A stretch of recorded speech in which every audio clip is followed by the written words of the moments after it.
Welcome to the Extraordinary Lives podcast, where we talk about lives that go beyond the ordinary to the extraordinary, with the extra being Jesus.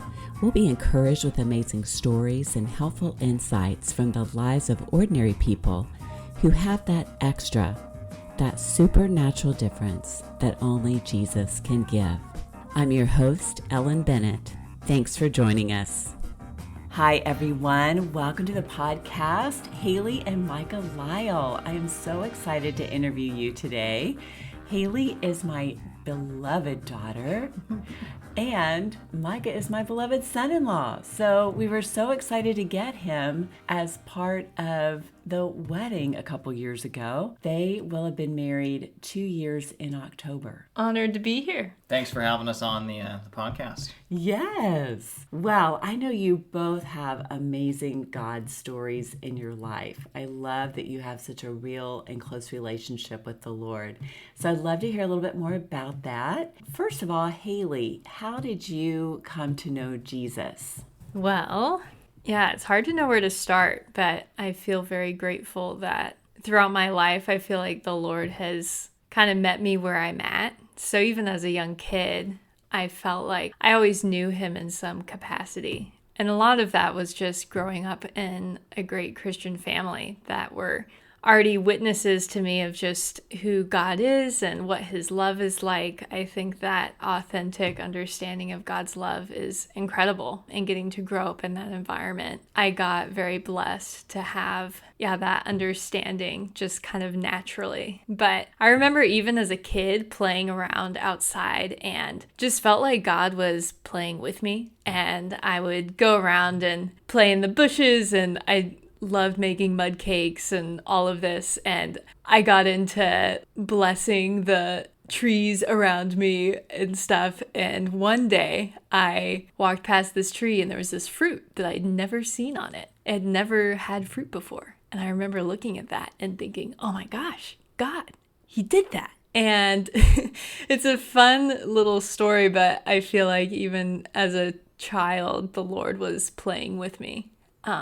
And I got to be with him in that. But getting older, I really got to know the Lord, especially when I was 16. I remember this moment of, I always wanted to follow the Lord, but I had this moment where there was this nagging question in my mind of the Lord essentially asking me, do I really have permission to do whatever I want in your life? And I remember thinking that question and just trying to push it aside for months, thinking, that's not really God. I don't really have to pay attention to this question. But I think it was the Lord just prompting me to think, have I really given everything to him? And thinking, would I give permission for God to actually do whatever he wanted in my life? Would I give God permission if, let's say, he had a blueprint for my life like Bethany Hamilton, where this huge event happens that's really painful and you lose something that's really close to you? What if he asked me ahead of time? Would I give him permission to do that? Would I trust him enough that his will in that was good in the end? And I'm not saying by that God causes evil things to happen, but he also allows these things to happen for huge things and uses them in huge ways. And so I had this nagging question in my mind, and eventually just concluded that either I had to give everything to the Lord and really trust him with that, or my relationship with God would dwindle, because I was at this formative place in my life where God wanted my whole life and he wasn't going to settle for anything less. And I couldn't toe the line trying to hold on to the life that I wanted without first giving that to him. And so it was, this very profound moment where I think I was still 16 at this point, where I prayed and I was like, all right, God, I trust you. And, I didn't really feel like I trusted him at that point, but I was like, I'm going to decide that I trust you in this. And sat for a moment, waited for lightning to strike out of nowhere, something crazy to happen in my life, which it didn't. But honestly, that point, it was like by giving God permission to do whatever he wanted with my life, I also gave him the permission to show me really who he was and really what his love was and how deep and incredible that is. And I gave him permission to take me on amazing adventures with him. And it's like in relationships, there's a reason why people get married. That level of commitment allows you, it unlocks this part of relationship that isn't possible without that commitment. It unlocks this level of intimacy that you can't get if you're not committed to each other first. And so, yeah, it was kind of like that moment in my life. And sure enough, the next year was actually kind of painful. I had been a competitive swimmer and absolutely loved it. And it was definitely a form of worship for me as well. And I had been battling some injuries in my knees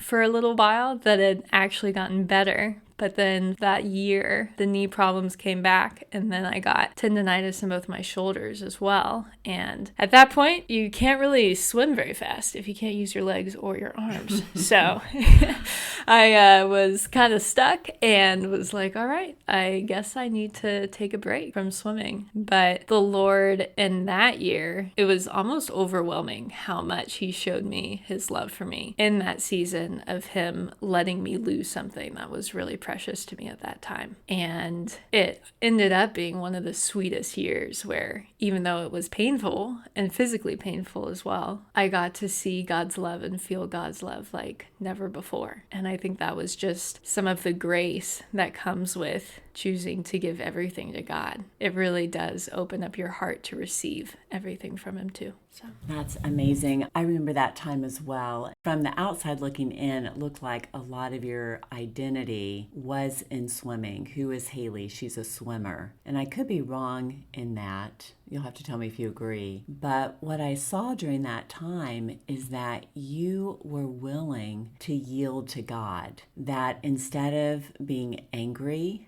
and upset and rebelling against God, I saw you move more into him and decide to let this event spiritually form you to help you get closer to the Lord. Would you agree with that assessment? Is that accurate? Yeah, I would say my identity was to a certain degree in swimming. Like it was where I found, where I belonged in school, all of these things, kind of the direction of my life. But I wouldn't say it was an identity thing like we commonly talk about, where like, oh, I don't know who I am without this. And like it was taking the place of God. Got it. It actually really was worship. And I remember, it was so cool at a young age to be pouring my heart into something so much and getting to do it with God and praying as I was swimming. When I was in the middle of a hard workout, getting a worship song in my head and being like, all right, God, let's do this. And like, Lord, give me strength. And so it really was something that I did with God. And it still is something that I do with God. I've been able to get back into swimming, not at the level that I was, but it's, always been a form of worship. But there was definitely a stage that I had to go through of getting to know myself a little bit better when that was taken out of my life. Seeing, okay, like, who am I? Who has God made me to be now that I don't have this big piece in my life? And having to discover new things that I loved and enjoyed and new directions that my life could take. So, and then as far as choosing to press deeper into God, maybe this is counterintuitive, but honestly, I feel like God made it so stupidly easy that year. And he doesn't always do that. I've been through other seasons where it is difficult to press into him and where he doesn't even feel like he's there when you're trying to press into him. I've been through those seasons too, but in this one, to be honest, it was like before these events would happen, God got my heart ready for it. And it was like the spiritual formation happened before the event, which was really cool to see. I think with going through that decision process of, okay, am I trusting God with everything? That happened before my injuries came back and I had to quit swimming. And I remember even with that, the week before my shoulder problems started to start up, I was in youth group and we were talking about suffering and how God is loving us in suffering and why does God let us suffer? And it was just this moment again of preparing my heart and just reminding myself of how God can be at work in that and setting my perspective right so that when just that following week, these issues came up and got worse, I already had that in my mind. And so, yeah, it's kind of funny almost to look back and just see God's grace in that time and just how everything happened. All the hard stuff happened before the hard stuff. And so it was one of the ways I could look back and just see, oh yeah, God is really in this and God is really present and so gracious and loving. It was like, sometimes we go through hard things and it's really, really hard. This was a hard thing that I felt like God was giving me the soft version, the easy fall. Mm-hmm. And he was kind of holding me as I was going through it. So thanks so much, Hayley. That's so encouraging to hear and seems like such a tender time and memory that you can look back on and just remember God's love and care for you. And Micah, I first met Micah through Santa Fe Christian Schools, where you all went to high school. And what I remember about Micah is he would come over for worship nights. You two had a group of friends who loved to worship, and you would get together to sing and pray. And Micah was in that group and just a friend at the time. So Micah, I'm curious about you and your relationship with Jesus. How did you come to form more of that relationship with him? Yeah, I also grew up in a wonderful Christian home, family that loved the Lord, and my parents read me the Bible a lot, and my dad had a very sweet intellectual faith, and other aspects as well, of course, but he loved just apologetics and looking at science, looking at creation, looking at the world and nature, and just there's so much with that, with design patterns and going to cosmology as well, and astronomy, and just looking at the heavens, and did this all happen by chance? And my dad really loved that, and so from that and a number of other perspectives and kind of rational arguments, I would say I never disbelieved in God. I think it was very clear to me, from the arguments and cases I've been given, that there was a God in the universe, or there was a creator, there was a greater being. And I always believed that to be Jesus growing up, but my faith was mainly intellectual until just before senior year of high school, where I had a level of addiction to a video game, and I would play that game a lot, and it was really difficult to quit, and I tried really hard to quit. I quit like 2 different times on my own, but I would always come back to it, and it got to this point where I finally was like, okay, I need help. Like, I really need help to change the situation, and I got to the end of myself, and I got to this point where, I kind of gave up, my attempts of quitting or whatever, and just was like, well, I'll just keep playing this game or whatever, and then all of a sudden I was playing it one night and my computer screen froze, but it wasn't in a normal way. There was something weird about it because I did have issues with my computer where it would occasionally do this, but this was like different. It just felt like one of those moments where time slowed down, and it was like a holy moment, kind of like where you read where God told Moses, like, take off your sandals. And it just all of a sudden, like, it bubbled up inside of me. It was the loudest thought I've ever had, but it wasn't my thought. And the thought said, it is finished. And in a split second of a moment, I was like, oh, it was like almost like waking up from a dream where you realize something. It was like, oh, I hate this game. So wow. I managed to turn my computer off, turn it back on again, and I uninstalled the game. I unliked the social media pages. I unsubscribed from the email list. I just disconnected myself from it. And I was like, well, that's Jesus. I knew... I went to a Christian school, I read the Bible a lot. I knew that that's what he said on the cross. And so I'm like, well, Jesus, that was you. Looks like it's time for me to really be serious about following you now, because can't deny that one. So I would say it came out of an experience, came out of an encounter with Jesus that was very, very real to me, and I couldn't deny it unto death. So with that, that's what catapulted me wanting to know who he was better, and like really taking everything seriously, as in, oh wow, not just there is a creator, he's real, he did walk the earth, but it's like he's alive right now. He's active right now. And so I wanted to know him. I wanted to worship him. I wanted to follow him. I wanted to do all that. And I think at that point, the big emphasis was on really following him.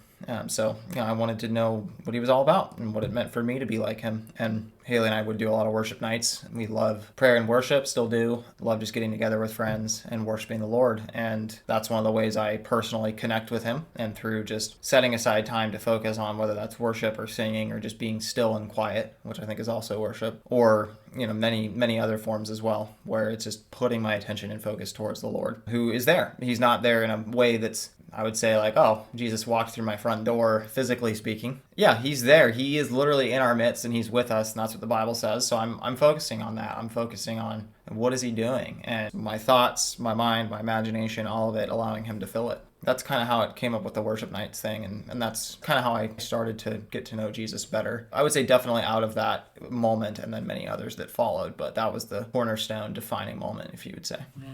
Yeah, that was fun. There was a moment in high school where, to be honest, I wasn't really friends with Micah. He was always kind of the kid that was a little out there, loved to wear neon, had crazy dance moves. I wore really good neon clothes. Even was famous for kicking a hole in the wall of the chapel accidentally during a dance. Oh my goodness. Yeah. That's my husband today. And there was this moment early into our senior year where there was this chapel speaker named Megan Fate. She had been a very prominent speaker at Hume Lake, and she was in the middle of talking and just stopped and was like, hey, I wasn't expecting to say this, but I feel like the Lord wants to do something here. And I feel like this place is really needing a movement of the Spirit and to really seek the Lord. And she was speaking to 400 kids at this private Christian school, and the room was just dead silent. People started looking around. They were a little confused. Why is she saying this? But I think, to be honest, a lot of us also could probably understand exactly what she was talking about. I think if anybody's been to a private Christian school, I think, the student body, we're the ones being ministered to. We're not necessarily the ones that are super Christian. And the teachers at the school were amazing and have such a heart for the students, but not all the students really knew God or wanted to know God. And I think there was a little bit of this deadness there. But it was crazy because the Lord had just done all this amazing stuff that Micah described in his life leading up to this point. And in my life at this point, I was coming out of that year I had described that was hard, but God had shown me his love like he had never before. And I was coming out of that just super excited to do stuff for the Lord and for people to know how amazing God is, and had started listening to these podcasts that were about revival coming to America and specifically in schools. And so she said this, and for Micah and I separately, because we weren't friends at the time, we were both, I think, very taken by that. And when she got around to saying, all right, seniors, you guys are the leaders in this school. Like, I need some seniors just to stand up to say you want to lead the school towards Christ. Micah, me, and one of the girls stood up in front of the student body, and we kind of looked around and we're like, well, I guess it's just us. But I remember seeing Micah there, and later she invited other people to stand up, and so a lot more people stood up. It was a very sweet moment. But I remember that night just praying and being like, God, what do I do next? Like, that was a crazy thing. And I'd had a very sweet teacher just come up to me after that moment and be like, just pray, just ask God. So I was sitting outside on my rooftop at night asking the Lord what on earth to do next. And I felt like I heard the Lord just say, no, talk to Micah. And I was like, oh my, talk to Micah? That's going to be awkward. I don't even know this guy. And I sat down next to him before school the next morning and was just like, so about yesterday, what do you think about that? And high school Micah just turned to me and was just like, oh, God's totally doing stuff here. I've already started this whole club called Dead Prophet Society. You should come. And I feel like we got to become like partners in crime that year. And that's where some of those worship nights kind of came out of. And we don't know what all the Lord was doing through that, but it was fun that that was the basis of our friendship. And yeah, definitely just friends at that point. It took a few years, took college, some formative experiences, and a good amount of time before we saw each other again and were very attracted to each other and decided to get married. All at one point. All at once. But it was just cool to see how the Lord, his timing in that, he was doing these things separately in our lives. And then, brought us together because of that. That is really neat. That is intriguing. I would love to hear a little bit more about those formative experiences. Tell us just a little bit about those, how God worked in that, and then we want to move into the current story of how you did get together and ended up getting married. I think the formative experiences for me, Hayley and I have been talking around a time frame of end of high school. So we both went to separate colleges, different parts of the United States, and then did things after. For me, I went to college at UC Berkeley, which was incredibly formative because the environment I grew up in, it was a conservative Christian environment, and I would say a conservative Christian bubble, which is by no means a bad thing, where you have a lot of parents that are like, oh, I will never send my kid to Berkeley. They're just crazy liberals, and they're going to indoctrinate my kid into believing all sorts of stuff. And for me, myself and my parents, we were different. I'm just like, look, I've met Jesus now, and I didn't initiate that. And what's anybody going to say or convince me of otherwise is that, no, that's not going to happen. So I went to Berkeley with like, well, I have this new relationship with Jesus, and I'm going for God's kingdom.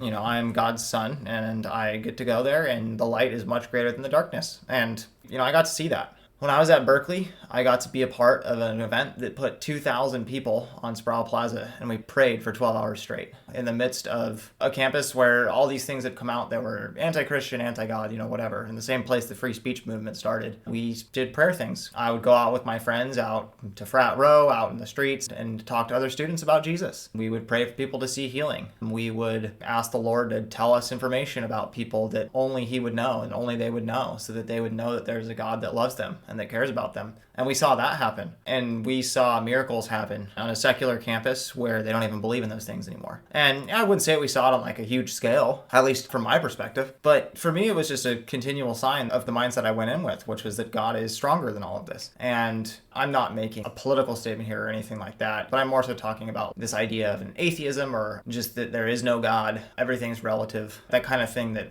I feel like is very present at Berkeley, that mindset, that worldview, that belief system. And I was coming in with different ones. And I feel like those ones won when there was a clash. Great. Both sides kept kind of going their own ways, or people would hear me out and would hear us out, my friends out. And I think God's love was demonstrated and shown to a lot of people. So that was very formative for me. And they're very, very difficult as well. There's a lot of things I think that are difficult about being at college by yourself and exploring new things with God that, my parents didn't have a lot of experience with this. And also the church environments I grew up in didn't have a lot of experience with like, well, what do you do when, you see a miracle, or what do you do when you're at a place and, at like Berkeley and you see things happen that you've never seen before. So then I read a lot of books. I made new friends, met other people, and tried to process this all. But also, when you're in an environment like that, you have to depend on God, because there are some times where you're like, well, this is just how things are here. People are this way. This is how it's always been. And to believe that you can actually change that. Just sometimes at moments, it's like, well, it's not me.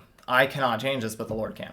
And the Lord can through me. And so now I can change this because it's the Lord that's doing it, not me. And I just got to walk in that. So yeah, it was a lot of prayer, a lot of dependence on God. There's a lot more to say with that, but I think those are some of the highlights and formative moments there. Thank you. How about you, Hales? I feel like there's been so many little moments, but they can be captured in a few different seasons that I feel like the Lord has led me through. And so, after high school, I love to not do the normal thing. And so I took a gap year and went to this amazing Bible school in Germany called Bodenseehof. And it was a 6-month program. And I left thinking, if you give God a year, he's going to do something with it. And so I was there and I felt like the Lord really used that time to ground me in something that Micah just said. We can't do it. We can't live out the Christian life out of our own strength.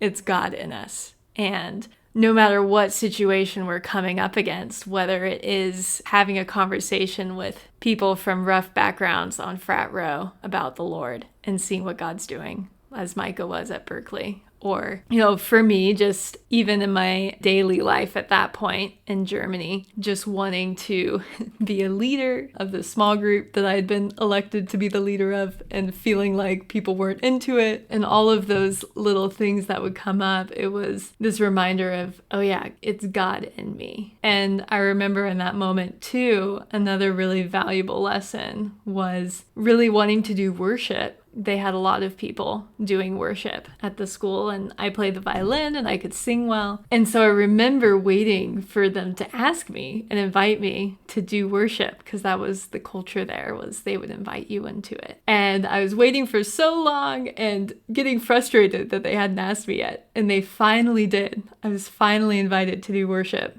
for one of the Sundays. And I remember just feeling like the Lord was telling me, say no, don't do it.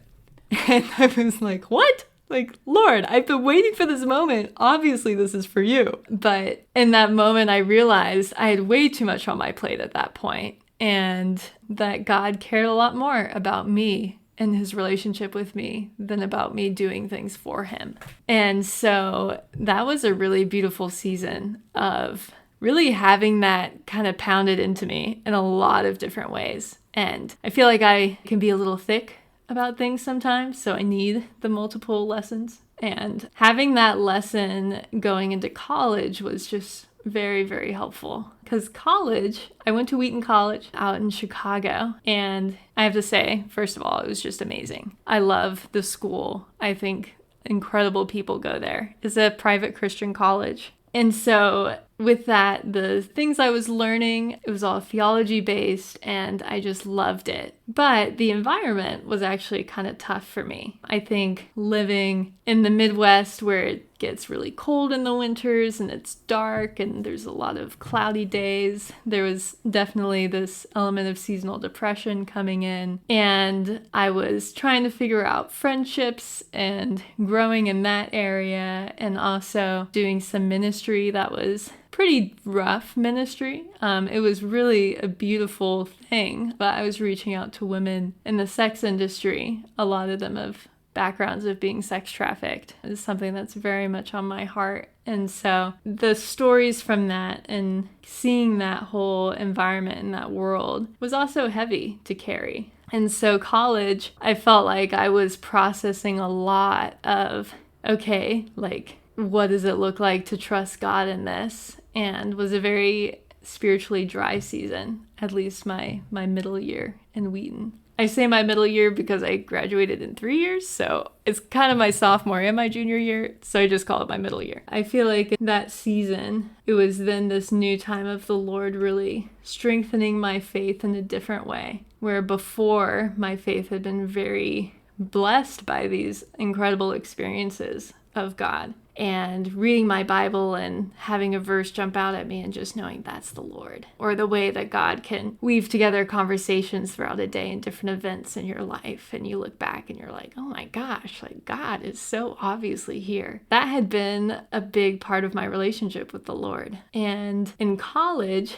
it felt much more dry, and God felt much more distant. And I would read my Bible and I wouldn't have those experiences. And I had, the seasonal depression and these other things going on in my life that I was processing. And so it was a very, very different season for me. And I had to really grow in trusting the Lord in those difficult circumstances when I didn't feel the immediate relief or the immediate gratification of experiencing him. And it was very, very growing in an amazing way. And I had to toughen up a little bit. And I remember after my middle year at Wheaton, being back over summer break and just having a mentor of mine tell me, Hayley, I think you've been digging a pit for yourself.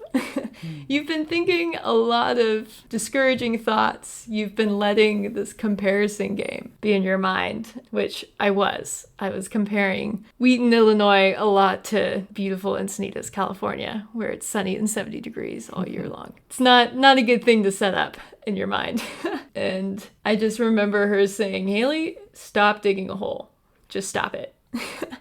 And I felt like that was a great wake-up call to see in how the Lord is participating in our lives as he's so active and present. He invites us to also be growing. And I had to send myself to a mental boot camp where I would practice gratefulness. And oh my gosh, the Lord, he just gives us so many wonderful spiritual practices and disciplines everywhere in the Bible of, how do we grow? How do we cultivate a life that can be really receptive to what the Lord is doing? And I had to really strengthen my mind in practicing, focusing on what I was grateful for and focusing on God's presence in my life through that. Focusing on, running through Ephesians and the armor of God and imagining myself putting that armor on every morning as I was about to take on the day. And I think it's really exciting that God gives us a way to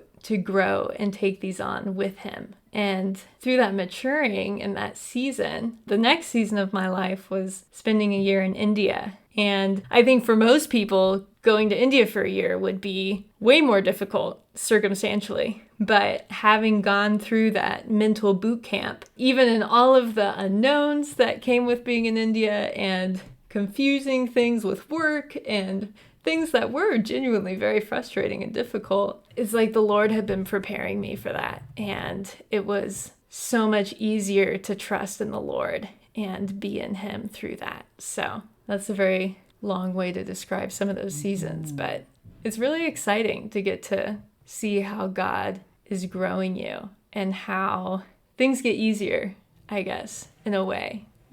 I think life circumstances can get harder, and God is growing us to take those on with him over time. That's great. I think about that verse that talks about how it's really through practice that we gain that wisdom. We have to constantly practice God's ways. So if you just think these things, but you're not ever practicing them, then you're really not growing. But it's only through really practicing his principles, living out, being grateful, for instance, that we truly can grow in him. And then I remember too in India hearing about the unexpected ways God worked. It seemed like there were some things going on that were so frustrating. And then at the end, you looked back at it and it seemed like God had worked in a totally different way than you had expected. Is that true? Yeah, and that was very cool to see. I went to India, an incredible nonprofit that is seeking justice for the poor in a lot of different ways. And they were focused on labor trafficking, which is very present all over the world. So I came as an intern to be there and help assist more from the inside, their internal things, so that they could be out there on the ground,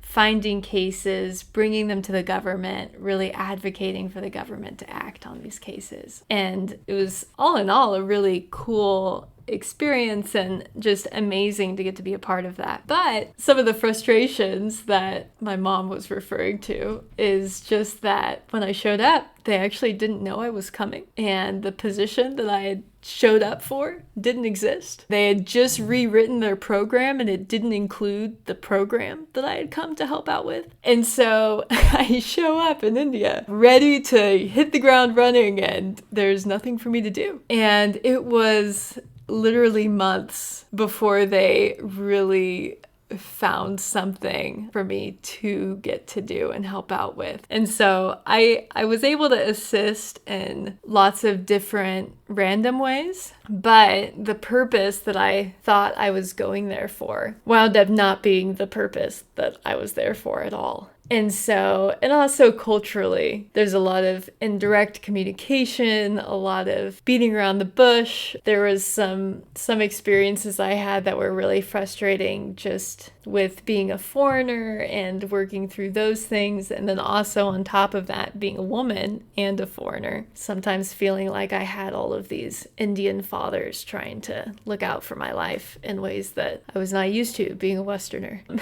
And so yeah, there was a lot to work through on that part. But again, just what God had done through me in college, those circumstances, they never jaded me. It was never a time of questioning, Lord, what are you doing here? It was more, okay, God, I have faith that, I'm here. And if you want me to go, I'll go. But I'll stay here while you have me. And it was a very sweet time with the Lord, just being in that place of trust. And the first 6 months, as frustrating as my work environment was with those different things, my relationship with God honestly felt like this sweet honeymoon stage of just having so much fun, being in the adventure, just taking in the new culture and everything, and just being with the Lord. And so I feel like that heart posture really allowed me then to receive what God did in my second half of being there, where suddenly I was just able to be very connected in the community, just doing life there and not having a ton of work to do. It made it really fun and easy to be involved in just different things happening in the city. And I was swimming with a group of Indians that were all really good swimmers. One of them had been in the Olympics. I was doing CrossFit and getting to know some of the young business leaders in the city. I got to become friends with just a lot of different people outside of the work community that I was in. And so in the second half, that all just happened very naturally, and God got to really use that. I felt like I just had so many connections and got to connect this entrepreneur with the organization I was with and create a really cool connection there. And also got to know one of the daughters of a prominent politician who's still one of my very good friends, the daughter is, and got to connect the organization I was with that. And so, yeah, all these little things started popping up. And also through that, I was becoming friends with one of my coworkers there and discovered that he just had this really beautiful story of how the Lord had changed his life. And he had grown up in a Dalit family, which is in India's social structure. It's a pretty established structure called the caste system. And if you're a Dalit, you're so low in the caste system, they actually don't even consider you to be a part of the caste system. It's a really sad history of very deeply embedded prejudice in society, and it's like all of society is working to keep these people down. And to this day, it's a lot more silent and hidden, but still very much present. And so I got to dive into that, and just hearing his story is really powerful. And so I wrote a little something about it, and that I think sparked him to reach out to somebody who had previously said they wanted to write his biography. And I hopped on to start interviewing to help with that process. And one thing led to the next, and as I was heading out from India, moving back to the US, I was thinking in my mind, I've done all these interviews. I know the culture a lot better than this other person. Maybe I should just offer to write the biography. And it felt like kind of a crazy thing to take on at the time. I was 22 years old and didn't have a job lined up or anything. But as I was talking it over with my parents and just praying about it, sometimes the normal thing to do is just not the most exciting or the best thing to do. Where coming back from this and just trying to find a job right away and have that security seemed like the right thing culturally to do. This was an incredible opportunity that I could actually do. And so I was really grateful. I decided to take it on and spent 2 years actually writing this biography. It's not published yet. That's in process. But yeah, one of those things that I took on, again, just as worship, knowing that this story was really close to God's heart, as something that I knew was just very worthwhile to do. So, yeah, I'm glad I took it on. We are too. We loved being your cheerleaders in that, and we've even gotten to read the draft of the story, and gotten to read many drafts. Yes, more accurate. But boy, what an amazing story, and we're very grateful that you are telling it, so it's awesome. And Micah, how did you two get back together? Here's Hayley over in India, you're back here, you have graduated from Berkeley. What happened? Join us next week for the rest of the story, part 2, where you'll hear more about Micah and Hayley's relationship, their fun wedding, and a lot of great insights into relationships, which I personally learned a lot from. Thanks, everyone, for joining us. This is Ellen Bennett with the Extraordinary Lives podcast.